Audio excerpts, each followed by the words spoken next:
ngày đầm lớn nay lâu Giêsu là ngày lúc nãy asa tanye cái chiều đã xin giàu lo ngài đã mở cả chân dia lòng lưu chân đi nhìn nay sinh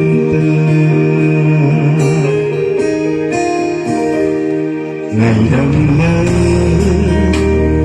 nay lâu Giêsu là ngày lúc nãy asa tanye cái chiều đã xin giàu lo ngài đã mở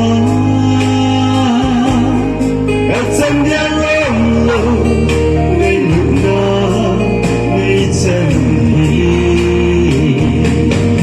Hallelujah, tin ng kabatay, ibang kami po'y pagkay, ng mabatay, higayadin na,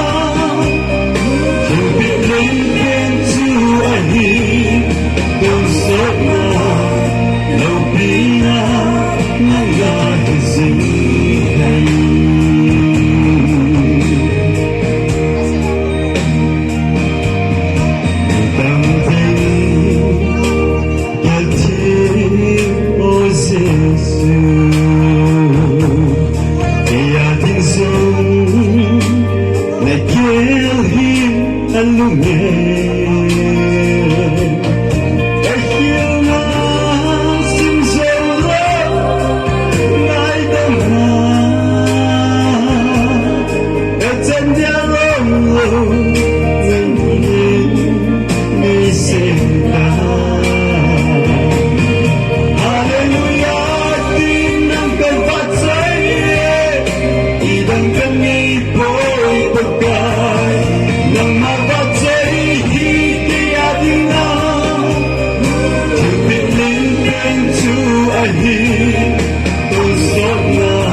Lâu cái đầu tiên sang tới